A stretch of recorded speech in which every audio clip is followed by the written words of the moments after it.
I'm Heather Morgan, painter person.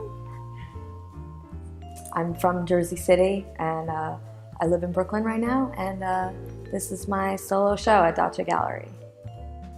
This show is called Eidolon, which comes from the Greek for ideal, and it also means idol, and then it also means apparition or ghost.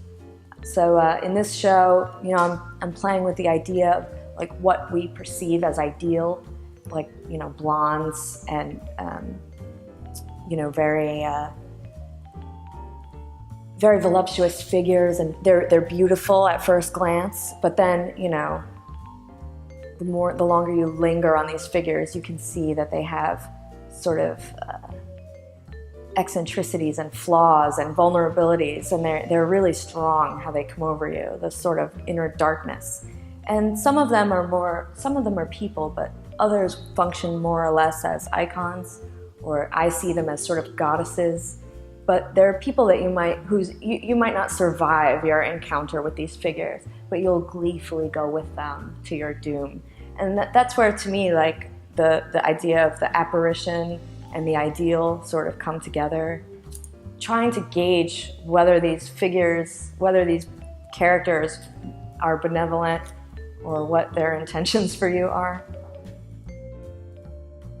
Color to me is just exciting, and also it's definitely one of my strong points since the very beginning. I think that was always like a strength in my work.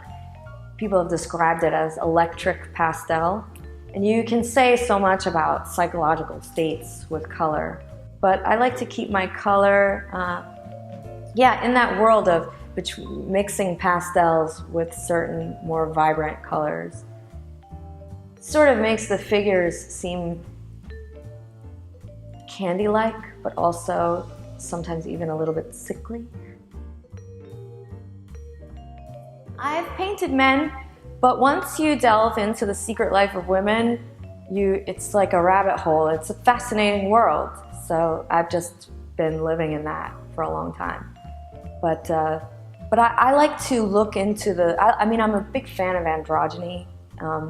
And these, of course, are definitely women, but I like to, take on certain masculine qualities as well. It just what we would think of as typically masculine qualities of strength and self-possession and aggression in some cases. I'm just looking for sort of the ideal of both sexes. But I'm also attracted to extremes. So that's why these women have often an exaggerated sexual characteristics, or cheekbones that you could cut paper with. Well, I think as a female artist, you get asked certain questions that you probably wouldn't if you were male. I get asked if my work is feminist, and I don't think, I wish male artists would get asked that. Maybe they should.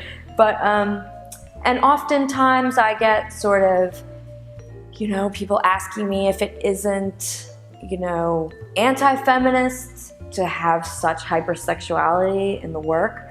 But to me, I'm definitely a feminist. I definitely believe in female equality. I think it's kind of insane to feel otherwise as a female. And, as an educated and accomplished female, my work is definitely feminist, regardless of what subjects I take on. And to incorporate the erotic part of life for a female, that to me doesn't make my work objectification or anything like that. To me, it's an acknowledgement of something that's very important. Well, women are second-class citizens still, so it's still an uphill struggle, I think. I really do think it's just a matter of time and perseverance. I do. I just started a band with a friend of mine. She's a musician. Thinking about working on a film. I did some music videos with people in the last few years, and I've done a couple book projects with people. I basically say yes to everything.